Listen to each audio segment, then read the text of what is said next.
everybody. So we are so excited. We are here to talk a lot of Jurassic Park, and we're talking we're going to talk about all the sequels today. And I'm really excited, and I have my friend Oscar is here to talk about it with me. Hello, everyone. Glad to be back. Yeah. So This time, I finally brought the right T-shirt for the occasion. There we go. I know I have a t-shirt for just about everything, but randomly I don't have one for Jurassic Park, even though it's one of my favorite movies.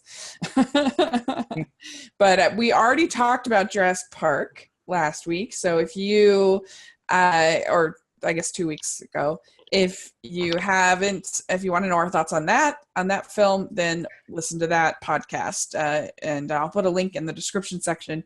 You can check that out if you're so inclined.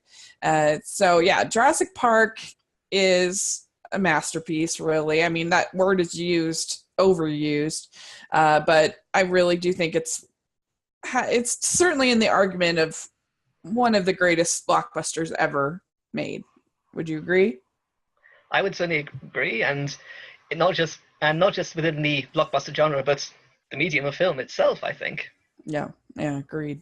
Yeah, it's really, really, really great. And would you agree that none of these sequels have reached to that potential? I would agree, Yeah. despite liking most of them to varying degrees, and the only one that I think comes closest would be the second one, which we'll dig into a little bit. Yeah. Talk about The Lost World, Jurassic Park 2. So this movie came out in 1997. Very seminal movie for me. It really inspired me. It was one of the first movies I really had sort of a sense of awe and wonder about. And I was so excited to hear that they were coming out with a sequel. And I went to see it, and it was really the first movie that truly disappointed me.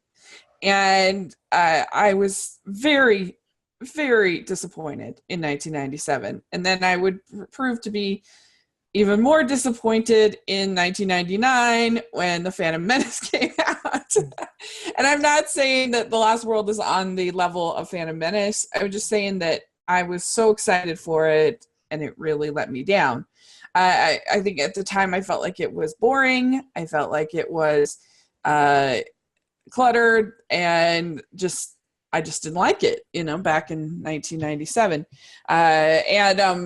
So I was really hoping that when I went to rewatch it this week, that I would be like, oh, it was actually good, and I was just 16 and dumb. But I didn't really like it. It has some good things. It's not as bad as I remember it, but I don't know. I didn't have some great experience where it was like, oh, this is so great. Maybe the way I approached it was different for you, because I was very little at the time, and I didn't see it in the cinema, so there wasn't any real hype meter for me. And seeing it on VHS over and over again to get straight to the chase, I enjoyed it a lot as a kid. But at the same time, I knew subconsciously it wasn't as good as Jurassic Park. And for me, I think there was something very incredible incredible about there being more of this world, more of these dinosaurs on these islands, and more of the potential for human and dinosaur interactions to follow. Yeah, I mean, it has some good ideas in there, but I think is the strongest part about this movie. Weirdly enough, I think that the style is one of the more distinguished parts of the film. In that, even though Jurassic Park has a very bright and colourful visual palette to it, for some reason I find myself enjoying the colour palette of The Lost World some more, because it's more atmospheric, it's more primal, it's more mysterious. It gives you the real sense of an actual prehistoric lost world hidden somewhere on this world. While Jurassic Park, I always felt, was more like the theme park version of that. You had these very beautiful mountains and jungle vistas, but there wasn't as much atmosphere, not as much reliance on rain or fog or darkness to really bring out that sense of atmosphere. Yeah, that's a good point. Yeah, that's true. It is more sort of natural feeling because this is a whole different island, right? Yeah, correct. Yeah, yeah, yeah. So, yeah, that's a very good point. I think my favorite part about this movie is the action set pieces. I think are really solid. The like you said, the trailer scene is very effective. I think that's very tense. It's very exciting. It works. And a lot of the scene doesn't even have the Any dinosaurs in it. dialogue. It's just them trying to get off of this.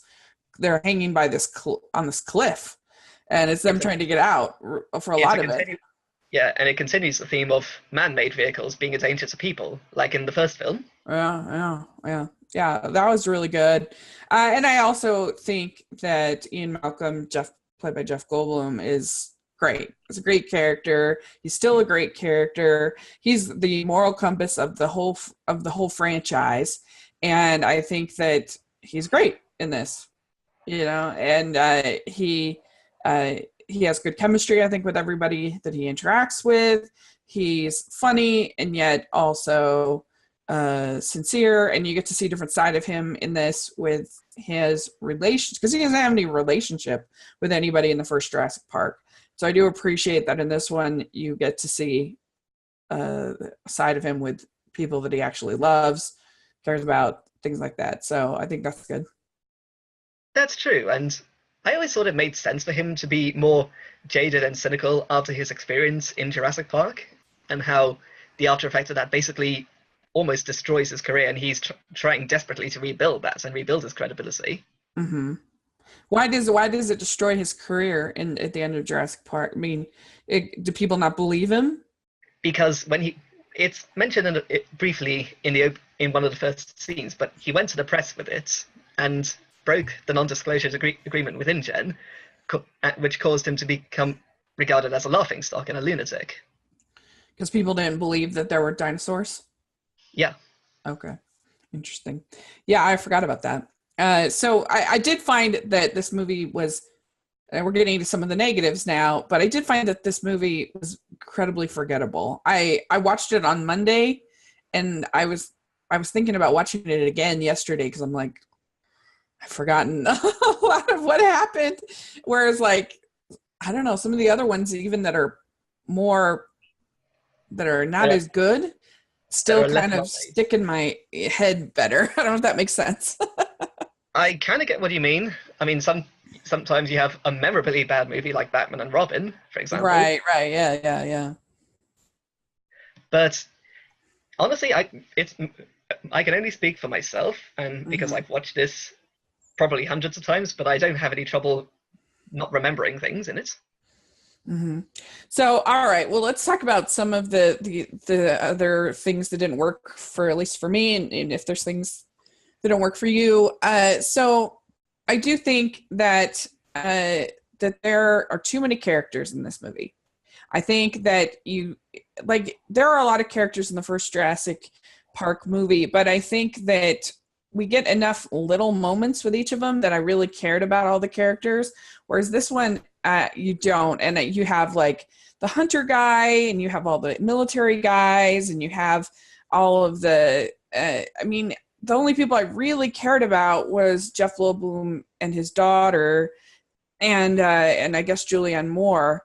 But I think that it ends up feeling a little bit to me like Carnage for Carnage's sake, as opposed to people that I've really gotten to know and care about.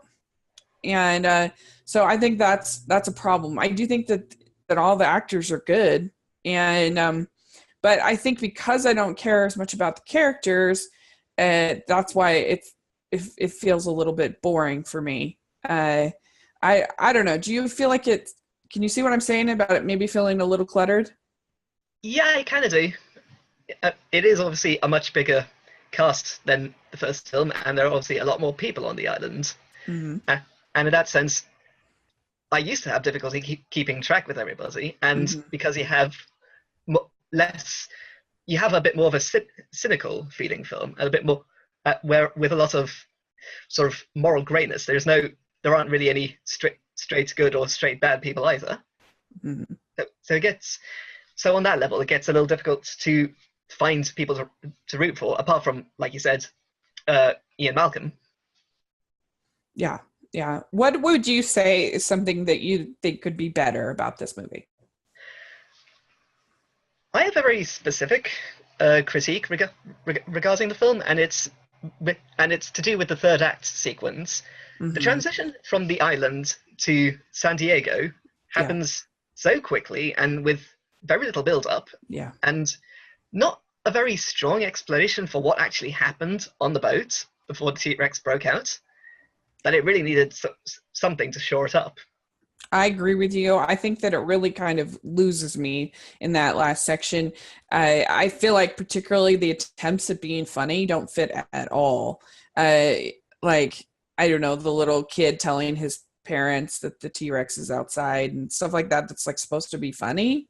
It just is like, I don't know, it just doesn't work. Like it's supposed to be like I can't decide whether it's trying to be a B movie, like a B Godzilla movie, or if it's trying to be a tense thriller or like what's happening here. And the whole rest of the movie hasn't been silly. And so then all of a sudden it gets silly and you have a girl doing gymnastics against a raptor. Mm. Like that's That I ridiculous. can see. I can see eye to eye with that criticism, but Yeah. it only lasts a few seconds and you forget about it just as quickly. At least I do. Yeah. I'm just saying that that whole sort of last part I think just gets a little too silly. I don't think the attempts at humor in that last sequence to me don't work. I kind of take the subtle humor with regards to Pete Postlethwaite and the rest of the InGen mercenaries and Peter Ludlow, in Mm-hmm. which you have a character who's just so he is an honourable, tough but very dependable individual, and in a situation that he's in almost way over his head, but not quite, and he is not taking any crap at all from Ludlow's incompetence Mm-hmm. or bureaucratic mindset, shutting him up with such things as, "I've been on too many safaris with rich dentists to listen to any more suicidal ideas." Okay. Right. Yeah, yeah. Do you think that the visual effects compare and the dinosaur sequences compare with the sequences in Jurassic Park? You may or may not agree, but I actually think they're just as polished as the first film, if not in some ways a little better. Okay. I I always I saw the film in 35 millimeter, just like just like the first movie, Uh-huh. and I saw the CGI on, say, the herbivores and the game trail sequence, and thought that looks really really good. That looks much better than on the DVD or the Blu-ray. Oh, interesting. Yeah. But more so than that, the animatronic work on the T-Rex, the baby Stegosaurus, and the compies and the velociraptors, all really amazing stuff. Mm-hmm. Like that's the kind of intimacy you can intimacy between an actor and a special effects that is almost impossible to replicate with CGI. Yeah. Just a mere image of the two T-Rexes peering at Malcolm's team through the windows of the trailer and nudging it, Mm-hmm. or the sight of the male T-Rex sniffing about inside the tent or peering inside the little boy's bedroom. That's still really strong stuff, Mm-hmm. and it's tense, especially when the male Rex is that close to taking a bite out of Julianne Moore. Yeah, yeah, it's true. There were definitely moments where I thought it didn't look as good as the original film. I can't remember what those moments are off the top of my head. I should write down, but yeah, there's definitely very strong moments where it felt very real, and I think the action sequences, like particularly with that trailer scene when she's like on the glass, like it looks really cool. The characters are literally getting right up close to dinosaurs. You can't beat that an actual real thing that these characters are holding or leaning up against, like in the first movie. That to me is way more interesting than just some CGI creature. Yeah, definitely. Mm-hmm. And even to this day, every time I pipe dream about future dinosaur movies, I always a prerequisite would always be must have animatronics. Mm-hmm. And it's a shame Yes. that that's not always the case. Yeah, agreed. Yeah, that's a really good point. Very good point. So yeah, The Lost World is a bit of a mixed bag for me. It's just a little boring for me. It's the problem. I don't know. I'm just not. I don't know. Well, honestly, I'm not. I think you're not the only one. I think other people found it boring as well, or not very interesting to watch or to Hmm. listen to. So, Yeah. Talk about Jurassic Park 3. This is an interesting movie for me because Jurassic Park 3, it came out in 2001. So it was a pretty little gap there. This is directed by Joe Johnston, who had done The Rocketeer, some other fun films. He's a very nostalgic director. And I feel like I know that this got extremely messy, this production, but I feel like I kind of get where he was going for and what makes this Joe Johnston movie. I think he was going for an old-fashioned monster movie in the spirit of the old movies like the old Lost World, not the new Lost World, and King Kong. and King Kong, and I think that it's this. This is going to sound shocking to a lot of people, but this might actually be my favorite of the sequels, and I know that that's a very unpopular opinion, but I think that this, if you're just looking at Jurassic Park sequels, I don't think that any of these sequels are particularly good. But if I had to pick one that I think is just a monster movie that clips along and has fun sequences, it's only 90 minutes. And to me, I think that it doesn't try to sort of sell us on some insane premise that I can't buy. I don't really get bored. And so I feel like this one honestly kind of makes the most sense for me that these people, the story is basically that the William H. Macy and Taylor Leone are a couple. The son has been lost on this island with this other person, and they're desperate to try to find him. So they kind of trick Sam Neill's character, Dr. Grant, to going to the island and trying to find their son. So it's basically at the heart, it's this movie about people on an island trying to find their son, which motivation makes sense to me, and dealing with dinosaurs. It's a simple, tight monster movie. And it's got problems. I don't like it, but I think that I just appreciate that about it. That this is a monster movie. It's just about people on an island getting chased by monsters. It doesn't get convoluted, and it's only 90 minutes.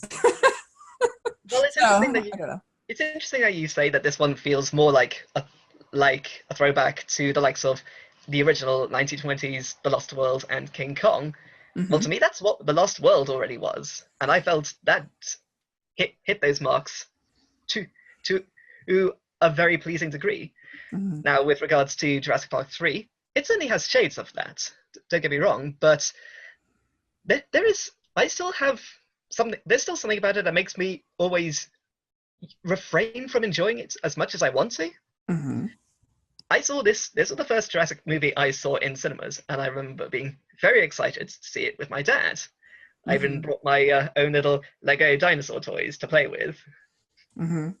and yeah, there were a number of things that were sort of striking me as wrong. Like Mm-hmm. when Sam Neill and Laura Dern are reintroduced in the film, at Mm-hmm. first it looks like they've had a little child. They've started a family. It's all everything that you would have loved to have seen them do after the first film. Uh-huh. Only for it to be revealed that Laura actually married another man Mm-hmm. with seemingly no explanation given. There's Right. even though Ellie and Grant are still friends, it's still jarring to think you went from being a great couple with the strong implication that they were going to start a family to being separated.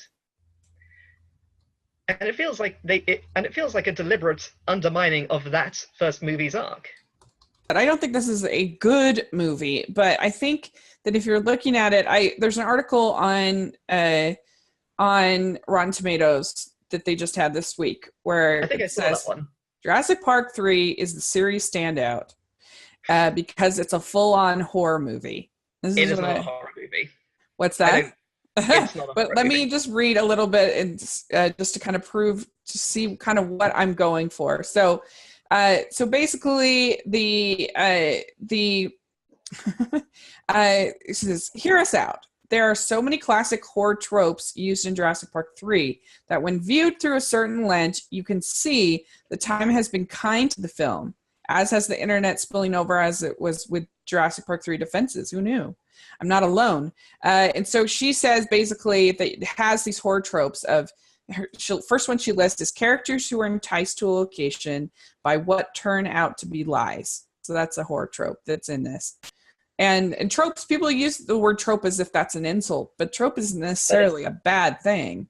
It's a technical term. Yeah, exactly. So 2, the next one she says is the troubled couple brought back together by the horror. Definitely see that in this movie. Number 3, a hired gun who gets it in the end and kind of breaks our heart. That's what she says in this one. Number 4, an unkillable and soulless villain. You have that. Number 5, ringing phones that scare the bejesus out of us. What she says, which is definitely very funny and true here. The number 6, the dummy hero who is somehow still alive at the end. Very true. That would be Billy. Yeah, that would be Billy. Billy is shown to be very definitively killed by a pack of pteranodons in the aviary in what I think is one of the best sequences in the franchise. That's that aviary scene. And it's the scene I always enjoy watching in this movie. So it begs the question, how in the hell did he get out of that aviary and make it to the beach before those guys did? I guess what I appreciate is this one doesn't try to sell us in some ridiculous notion about getting the people back to the island or that they're making mutant dinosaurs or whatever. It kind of does in that Grant's motivation for going back is money. Yeah. Well, in contrast to Malcolm's motivation to going to Site B, which was to find Sarah and possibly rescue her. So in that sense, it already felt like the reason for bringing Grant back was already kind of repetitive and lackluster. Yeah, that's a good point. But I don't know. It's just about people that are trying to find their son. And that I can appreciate. And I could appreciate that too. Yeah. If I liked the Kirbys. And I don't. They're too annoying for you. You didn't find them annoying? I mean, granted, they're a little bit annoying. William H. Macy, I think, is better than Téa Leoni from a performance standpoint. Yeah. But Leoni is also saddled with a lot of shouting and a lot of screaming, Eric! Yeah. No, they're definitely, but I do think there's something to say about this in the spirit of like a horror movie, like they're talking about in this article, that that is sort of another trope of the sort of screaming female. But yeah, no, they're a little annoying, but I don't know. I feel like you take a breath and there's another action scene, and then you take a breath and then there's another action scene. It's 90 minutes. You're in and done, and you have kind of a fun experience. I don't really, I don't know. Like I feel like. We're talking about at the end what I would do to make a good Jurassic Park movie. I don't know if you saw that I wrote last night, but I feel like that this is closer to what I would do, but it's not executed that well. I mean, the script isn't great. There are annoying moments. Yeah, there's things that don't make any sense. The special effects are definitely way weaker than in any of the other movies. The dinosaurs do not look nearly as good. as any And of it's the a other shame movies. because when you look at the work they put into making the Spinosaurus animatronic, which was technically the biggest movie prop made by Sam Winston Hmm. Studios, you think Yeah. it's amazing, but it really doesn't look all that great on film. Certain Hmm. close-ups do, but not all of it does. What do you There's think it's about something about the? the arms that move very mechanically, isn't Yeah. it? Well, and they tried to do too many close-ups. So well, I mean, they had close-ups in the other movies, but I don't know, some of it just looked really fake. Some The of those Raptors and scenes. I will say the Raptors and the Pteranodons look consistently good throughout, blending animatronic and CGI really well. The Yeah. same can't be said for, say, the T-Rex or the herbivores, especially the Brachiosaurus on the riverbed. Hmm. Yeah. I mean, I guess uh we're talking about uh this is just like really silly. I hate the term turn off your brain, and I don't use that. But in this case, for me, I feel like this is as close to getting sort of a B movie. I'm just a silly movie that's only 90 minutes. And I think that helps it a lot. Like it just clips along. You're in the next sequence and the next sequence and next sequence, and you can kind of have a good time with it. I feel like but I don't know. I guess it depends on how much you're annoyed by Taylor Leone. It's kind of like to me, Temple of Doom is really hard to watch because I think Kate Capshaw is so irritating in that movie, I can and sort of see that. I mean, I like yeah, Temple of Doom, woo. but I can definitely sympathize with that. Like I like parts of it. Man, she's tough for me to get through. She's really I really think Izzy said tough. it best. The worst part is the voice. I basically said in my little review, I said it's the most unabashed monster movie of the sequels. So it depends on what you're looking for. It's not good, but I wasn't bored watching it. I mean, It's on paper, Johnston yeah, is actually the right kind of director for this kind of movie. yeah, With films agreed. like The Rocketeer, Jumanji, October Sky. Then Yeah, he has a great filmography behind him mhm, and in front of him.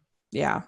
So its characters make sense without a monster within a monster movie, and none of their choices frustrated me like Jurassic World. It Oh, plenty was of choices frustrated me in this movie. really, it was people looking for their son and doing desperate things because of it. The All effects are right, weak, and some of the characters get annoying, but at least it's only 90 minutes, and you get lots of dinosaurs. I can say that this probably would improve the film by a considerable margin. I would probably tolerate other annoying things about it Mm-hmm. if this was Grant and Ellie's story to try and find their Mm-hmm. son that had gotten lost or stranded on the Interesting. island, Interesting. Yeah, I could agree with and you there. no Kirby's, just them trying to find their son and maybe repair their relationship. Mm-hmm. So I get it. If you were expecting a good movie, this isn't a good movie, but to me, it's the one that's not boring. So I guess I like it the best out of these movies. So there you go. All right. So now we talk about Jurassic World. So Jurassic World was hyped up as this is going to be like a reboot of this franchise. This was going to be so exciting, and we're going to actually see what the park would look like. We have to take a huge leap in logic, in my opinion, that like after everything that happened in San Diego, that somebody would actually like sponsor this park and that it would get built and that people would want to come and but anyway you believe and that this thing is running and there you go, and that's the best part of this movie in my opinion, is seeing the park. It's really fun to see the park. um Why don't we dive right into your negatives and see if we can First, pick up okay. any other Ah, positives. fair enough. Okay, I have a couple. My two biggest problems with this movie, because I did not like this movie when it came out, and I was definitely one of the only people. And now, like, I feel like more people have come around to my side. I can see why other people can just have fun with this movie, but things really annoyed me. Particularly, the two things I think that annoyed me the most about this movie is the first thing is the whole idea that people would get sick of dinosaurs is so ridiculous. I can't deal with it. That they would have the motivation to create this mutant dinosaur because People still go to the zoo, and people still like the zoo, and it has lions, and they haven't needed to be mutated. People still watch Shark Week every year since 1988, and sharks are still just sharks. And like, this is a place that's really hard to get to. You have to go all the way to Costa Rica on a boat. So it's not like Disneyland, where say, hey, you live near Disneyland and you might go there. Say if you went there 5 times a year, then maybe, yeah, you're going to get tired of Pirates of the Caribbean. I get it. But like, you're not going to get tired of a T-Rex that you can only maybe see once in your life, you know? And so the whole notion, plus the fact that the park is bustling and jam-packed with people who seem to be having a great time. So the idea that they would have the motivation to make this mutant dinosaur, to me, is so ridiculous. And it's just like a cheap attempt by the filmmakers to play on that. It, like, to have a message, but it's a fake message of like, oh, look, we're so commercial, we're so we get our society, we get tired of things, and we have such a short attention span. And it's like, no, we don't. Like, you can make an argument that is true, that we have a short attention span, but your example is wrong, and so your point is invalid. I just can't buy that they would make this mutant dinosaur. It's just too stupid. You are 100% right that people are not sick of dinosaurs, and we see that very much in the park. We see a wall of kids around this exhibition stand for the Tyrannosaurus Rex. Yeah, and of course the park is bustling, and the only people who are really pushing for this new hybrid dinosaur gimmick are either people from marketing or from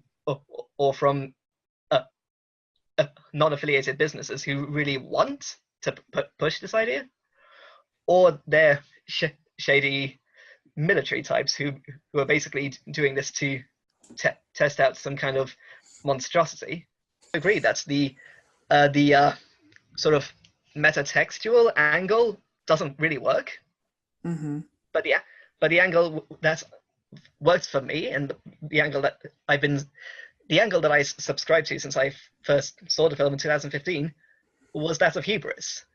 That these people of this company, the Maserati Corporation, had basically conquered de-extinction and had successfully controlled this island and its dinosaurs for 10 years, only to push themselves that much further into the unknown, into the dangers of genetic tampering, and created this monster, which would inevitably go and bite them in the collective backside.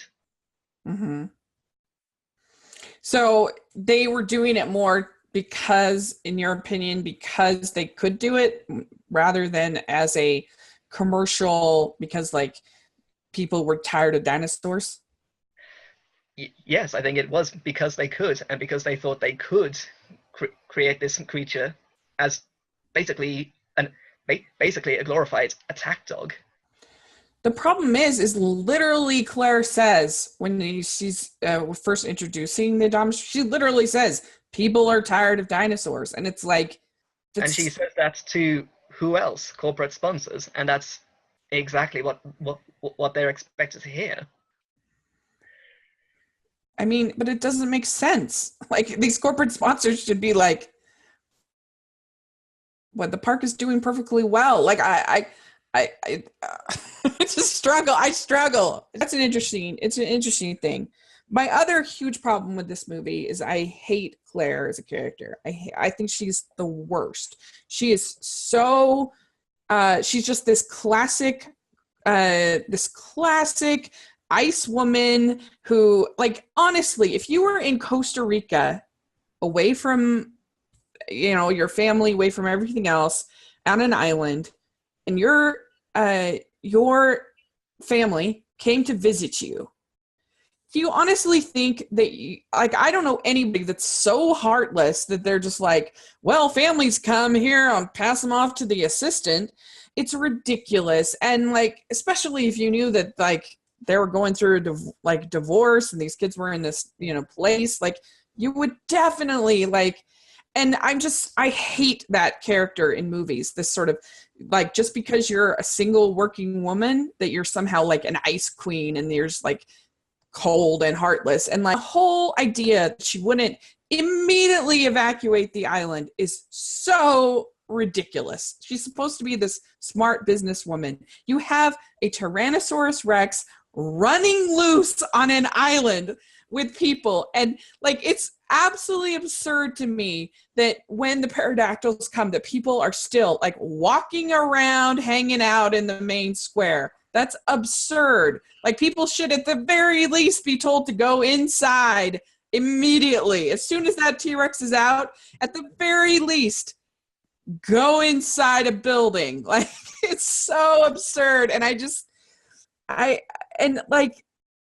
don't know, just scenes like when she's like rolling up her sleeves, and she's like and tying her shirt or whatever, and he's like, what you doing? She's like, I'm getting down to business or whatever, and I'm like, oh my god, I'm ready to go. She said that. Yeah, ready to go. Yeah, and I don't know, I just hate her character. I think she's terrible. I like Bryce Dallas Howard as an actress. I don't think she has any chemistry with Chris Pratt at all. And the way, I don't know, she just goes on and on about like the assets, and I'm just like, oh my gosh. All of that, and why? Okay, one question, and not to put too fine a point on this. Yeah. Would you say that Claire, at least everything she stood for in those introductory scenes, is sort of kind of offensive to you on a personal level? I'm not trying to. I just hate that whole cliche of the ice queen working woman, that like we just see it in so many movies where a lot of times it's in romantic comedies that, it's like something like The Proposal with Sandra Bullock. I don't know if you've seen that movie, where it's like, or even Devil Wears Prada, sort of this idea of this woman is successful in business, therefore she's a jerk. And I hate that. And I feel like you totally get that here. Like she's, I don't know. And that frustrates me very much. I try to kind of make it that, oh, well, she does care towards the end, but like, I don't know. It's just, I just think her character's very poorly written. I didn't expect this to really change your mind, but I do think that's the real kicker, the real story elements that starts to change Claire considerably, is the dying Apatosaurus scene.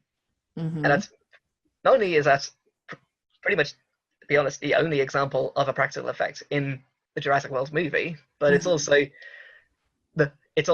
when Claire realizes just how much she's allowed this to get out of hand and to get screwed up. Mm-hmm. And yeah, for what it's worth, I think Bryce's acting in that scene is spot on. Mm-hmm. She's a good actress, and she's better than this movie deserves, that I have a problem with.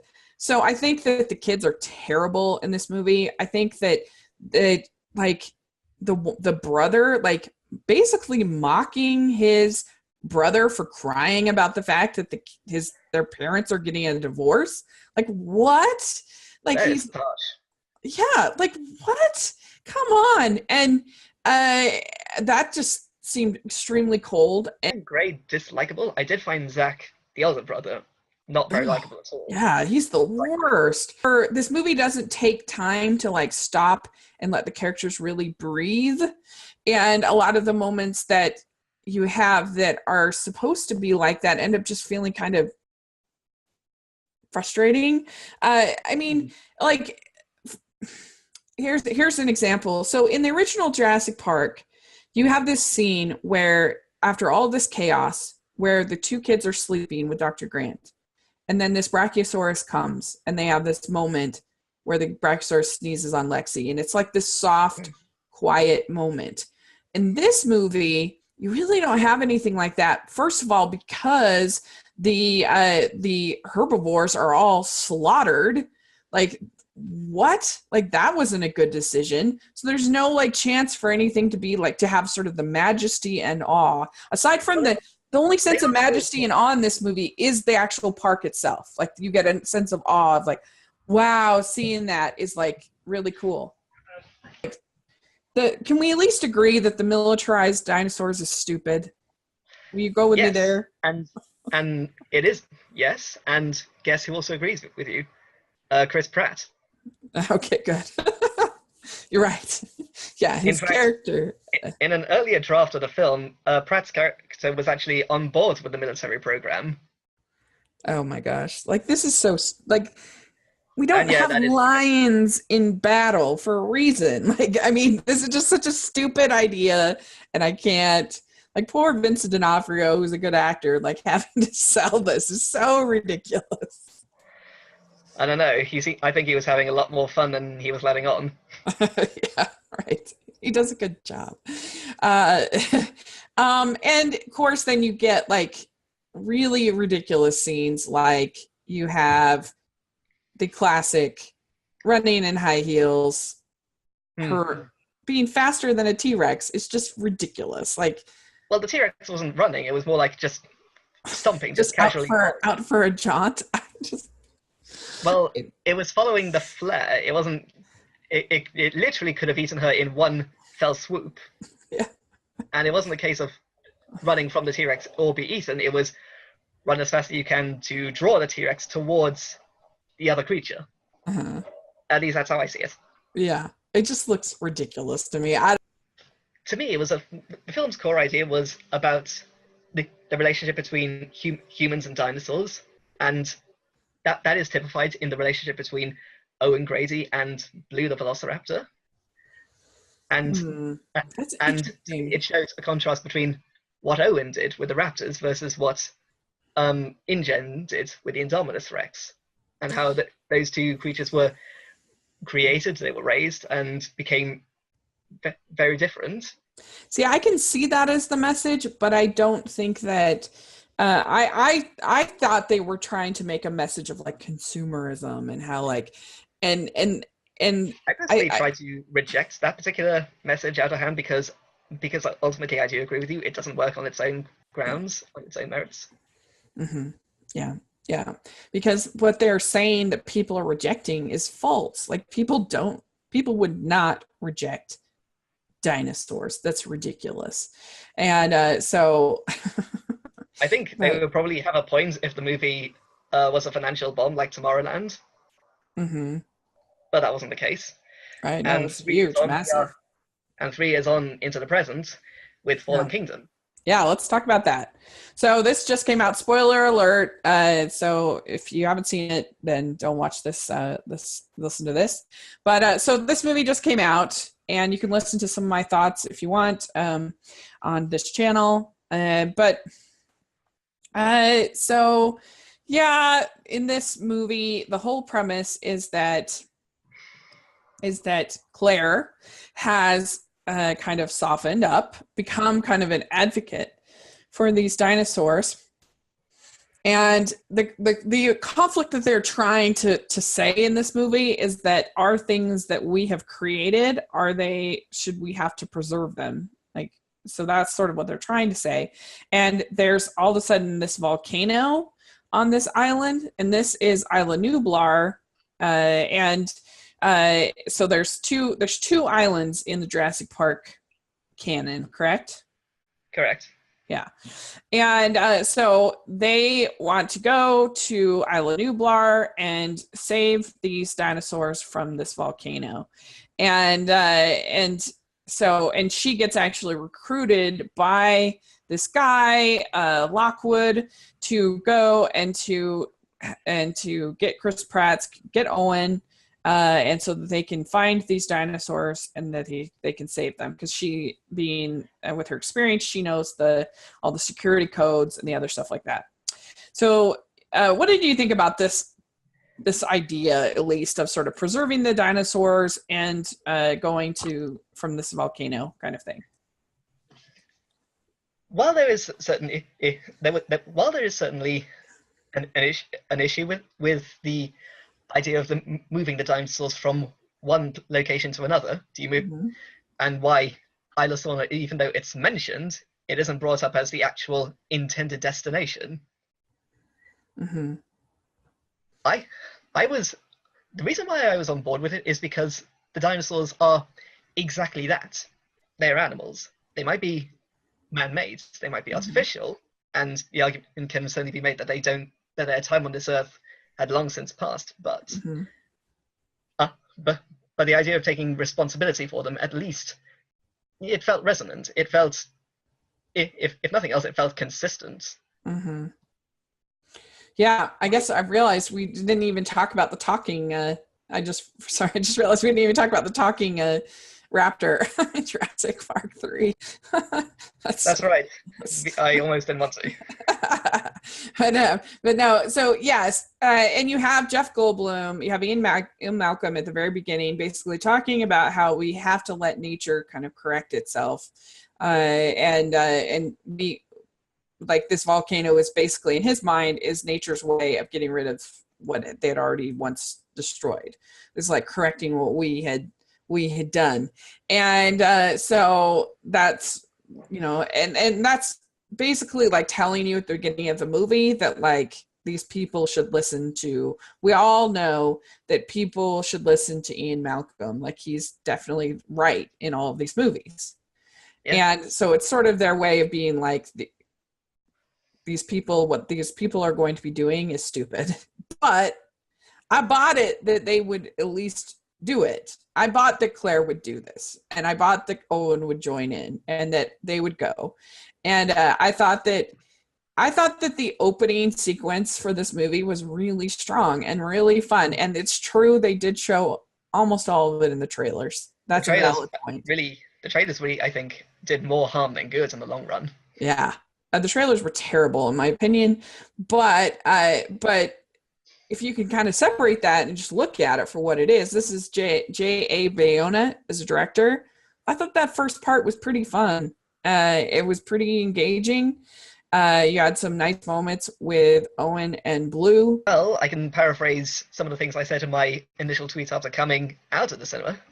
I said it was suspenseful, emotional, thrilling, and visually resplendent.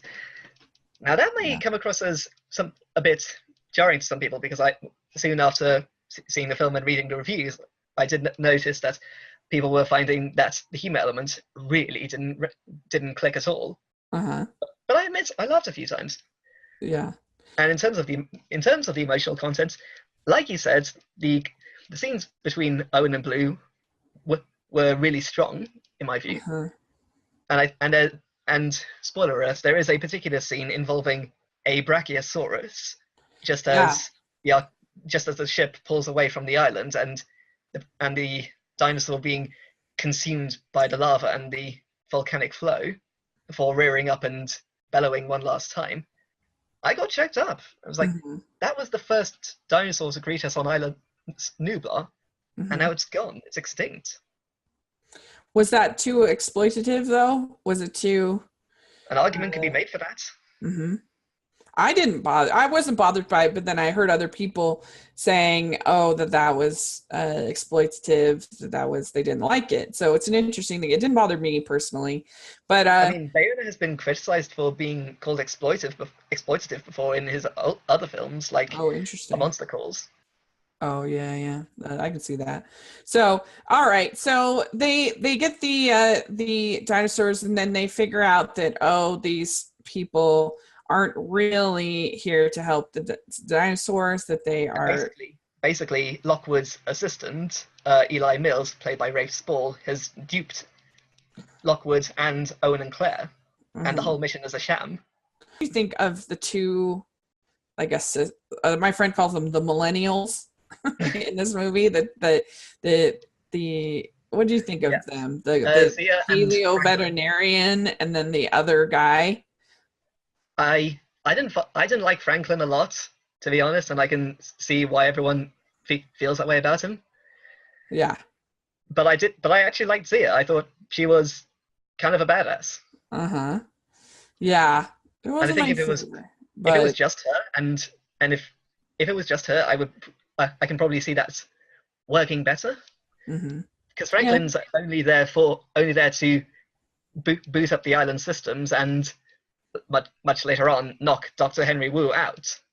Yeah. Yeah, agreed. And you do have this sequence with them trying to get blood from the T-Rex, which was entertaining. It was ridiculous, but it was entertaining. So that Mm. because they're gonna like perform surgery on Raptor, and you're like, okay, that was fine. I But thought it was tense and humorous in a very weird yeah, kind of way. yeah, I agree with you.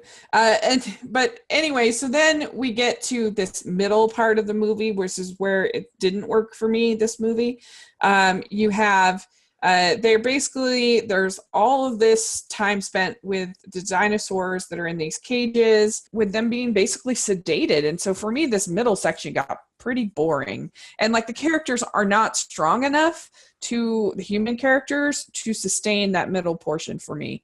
They're just not interesting enough. They're not saying interesting enough things. The villain is definitely not interesting enough. You have Toby Jones coming in. He is Mm. not interesting. Like to me, that middle part is what the weakness of the movie for me. Mm. I have heard that critique, and honestly, I can sort of see that. But for me, it was it was really jarring and kind of upsetting in a way to see these dinosaurs being sold off in auctions to all of the worst possible people. Mm-hmm. I saw this with a group of fellow Jurassic Park fans, and one of them said it was rough watching it happen. Mm-hmm. This was probably the most mustache twirling villain of all of the movies. This You guy. mean you mean Rafe Spall? Yeah, I guess. Yeah, the son of the one who's the father of the Maisie character. Uh, And I don't think I don't think he's related to Lockwood. oh, he's not. Oh, I thought he was the son. Okay. No, he's not. Unfortunately, this can be said for Lockwood. He is not the evil brother of John Hammond. Yeah, yeah. But I don't know. He was a pretty mustache twirling villain. I felt. Yeah, I can see that, but when I but he also reminds me in a lot of ways of the villain from the two Crichton novels, Lewis Dodson. Mm-hmm. In fact, in terms of characterization, he is almost dead accurate, right down to murder. Oh, interesting. Where it picked up again for me was once the dinosaurs are on the loose in the house. I thought that Jay Bonet did a good job, like just framing a lot of those scenes, creating kind of a horror aesthetic that was exciting, intense, and I thought there were some cool shots. Like there's one scene where you see just the The shadow fall. of Oh, the shadow. of the dinosaur, and I thought that looked really cool. And I they did show almost all of this in the trailer as well. I still don't think that the scene with the rat with this Indoraptor and the girl in the bed like creeping around. I don't like that scene. I think it's just too stupid for my Do you taste. think it, or is it? Do you think it's just too derivative of, say, Alien, for example? Yeah, yeah, and I just don't believe that this animal would behave that way. And he hasn't behaved that way the whole rest of the movie. The whole rest The of the whole movie, he's not like creeping around like the whole rest of the movie, he's way more like of a predator. I don't know. To me, that didn't make sense. But for the most part, I really liked this whole sequence where they're like, change. The whole sequence in the house. I thought once it started getting into some of those horror tropes, I thought it was fun. I enjoyed it. I thought it was really fun too, and I'm mixed on the Indoraptor. Mm-hmm. Bayona manages to frame him in the Gothic mansion setting amazingly, Uh-huh. with the rain and the moon and the use of light and darkness. I really dug it. Mm-hmm. I think he has a great design and can be genuinely creepy. Like when he makes the distorted raptor barking call while chasing the chasing the main characters in the museum. That was cool. But on the other Mm-hmm. hand, I don't. There's something about him that doesn't feel as compelling as the Indominus, because with the Indominus Rex was built up consistently throughout the first 40 minutes before its release, and Mm-hmm. you understood why it was the way it was and what what was making it tick basically, Mm-hmm. and it behaved basically like a mad predator on the loose. Mm-hmm. With the Indoraptor, it almost felt like the dinosaur boogeyman, if that makes sense. Yeah, that's true.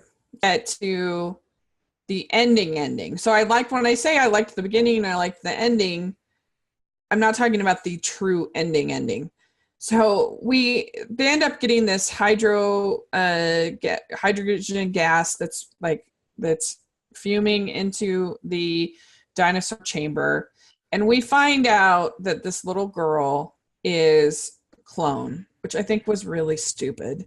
I never thought it was stupid. I thought, and just take this as my initial thoughts after coming out to see it, I thought it was a logical continuation that you've successfully cloned extinct animals, so cloning a human being, it isn't that much of a stretch. Oh, you're getting into cloning. It's just getting to, I don't know. It's a little. I think the implications are also very unsettling when you realize that Hammond found out about this before he died in the 90s, and Maisie is, we're guessing, at around 10 years old.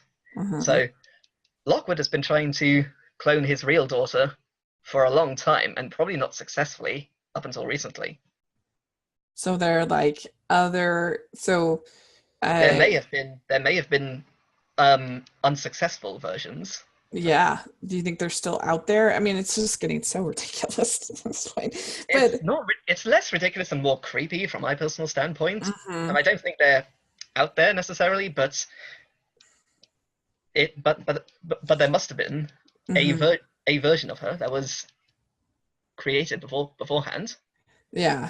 Enough to just have this story about people going back to the island, saving the dinosaurs. Are we going to save the dinosaurs? Like, it's enough story there without adding clone girl. But anyway, I can see your point, I guess, about it. But then we get to, so they have the chance to kill all these dinosaurs, but obviously we wouldn't have a third movie. And so are they going to press the button and save the dinosaurs, or are they going to kill them and save human lives? And Claire doesn't press the button, but then the little girl presses the button and says that I'm alive, so they need to be alive. And it's like, so I think she said they are alive, like me. Yeah. And I'm just like, oh shoot, because I think this next one, it's going to be rough, because the strength of this one was not the script. Like, the strength of it was Jay Bona's direction, in my opinion. And the next one is going not only be written by Colin Trevorrow, but it's going to be directed by him. And we've got dinosaurs on the loose in America. And this clone girl, I'm just like, oh no, it's going to be terrible. But like, I mean, I understand she's a little girl, but like, I feel like even a little girl who's literally just been terrorized by these dinosaurs for like the whole day, the whole movie, that even she should understand that like these are going to kill thousands of people. I think, well, if you didn't know that there was going to be a third movie or a sixth movie, and if you had no idea, would you have preferred that they didn't press the button and let the dinosaurs be gassed to death? I mean, it's brutal, but I think it is the right thing to do. I mean, you have to, rather than like that, those dinosaurs are going to kill potentially hundreds of thousands of people. I don't know about hundreds of thousands, because animal attacks in proportion to respective populations are not that big. But of course, these big dinosaurs being much bigger than animals, it would be higher. But I don't think it would be population threatening. I don't necessarily see this as a Planet of the Apes situation per se. Yeah. But in terms of the next one, I think they could have sold it as this really like painful, emotional sequence where they have to watch these animals, and then they could have kind of, that this is like the harsh lesson of getting involved with genetics, and it could have been emotional, and I think it could have worked. I think you could have done it where it would have, I don't think you needed to have them be released in order for it to be a satisfying movie. With the concept of dinosaurs going open source and being transported to other countries and roaming the American wilds, I feel like that could be an interesting uh, setup for a film. But at the same time, I think, on the other hand, Trevorrow's stock has fallen considerably since 2015, and I think if you want to get people back on board, well, you're going to need Steven Spielberg to direct. Yeah, I agree with you. So let us know what you guys think, and thanks for talking Jurassic Park with me. It was a lot of fun. Thank you so much, and thank you for letting me indulge my affection for the ones you don't like. Yeah, no, it's good. See, internet, you can disagree without being disagreeable, and you can talk about things. It's fun. And so there you go. We talked about it. Let us know what you think. And how can people find you online? People can find me on Twitter at Albion_93. Great. And you can also find me on DeviantArt at Albion93. Great. And me at Rachel's Reviews on iTunes and on YouTube. And follow me at Smiling LDS Girl on social media. Love to hear your thoughts. And thanks again. And we'll have to talk again soon. Bye. Bye.